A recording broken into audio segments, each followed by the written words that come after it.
जंग में निकल रहा है अमेरिका का दम।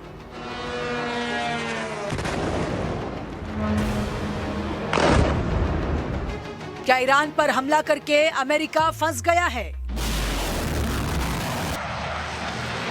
क्या फारस की खाड़ी में फंस गए हैं ट्रंप?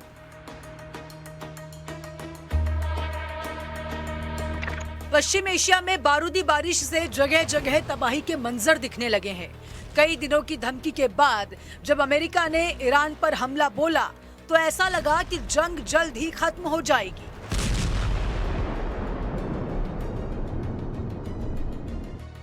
लेकिन 12 दिन की जंग में ऐसा कुछ नहीं दिखा। ना ईरान झुका है, ना ही ईरान डरा है, ना ईरान पीछे हटा है। Oh my God. ऐसा तब जब जंग के शुरुआत में ही ईरान के सुप्रीम लीडर समेत उसकी टॉप लीडरशिप अमेरिका के मिसाइल हमले में मार दी गई है। उसके बावजूद ईरान मजबूती से अमेरिका और इजराइल पर पलटवार कर रहा है।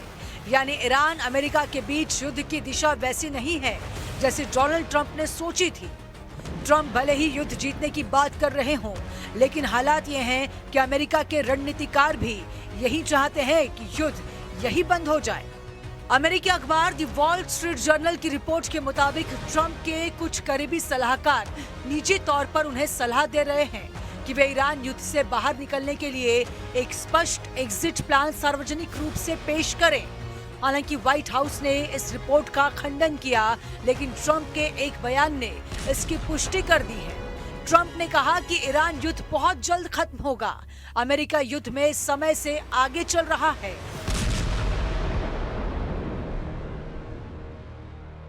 You called it an excursion. You said it would be over soon. Are you thinking this week it will be over? No, Are you but talking soon. about days? I think soon. Okay, and with respect Very to soon. Trump के बयानों से लग रहा है कि वो Iran युद्ध से निकलना चाहते हैं, लेकिन इससे उलट ईरान ने अमेरिकी राष्ट्रपति डोनाल्ड ट्रंप से दो टूक कह दिया कि जंग तब भी खत्म होगी जब ईरान चाहेगा। मतलब ईरान ने ऐलान कर दिया है कि जंग कब खत्म होगी या अमेरिका या फिर इजराइल नहीं, बल्कि ईरान तय करेगा।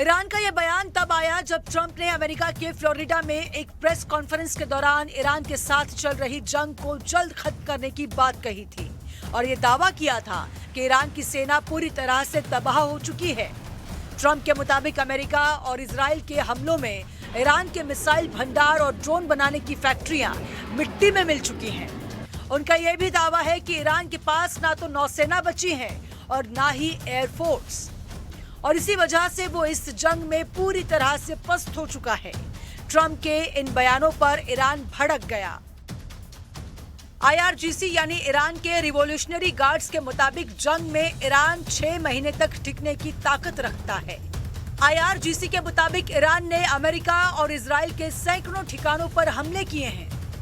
IRGC ने यह भी दावा किया कि अब तक के ऑपरेशन में इस्तेमाल की गई मिसाइलें ज्यादातर पहली और दूसरी पीढ़ी की हैं। IRGC ने यह भी दावा किया कि जंग के अगले फेज में ज्यादा एडवांस और कम इस्तेमाल की जाने वाली लंबी दूरी की मिसाइलों का इस्तेमाल किया जाएगा।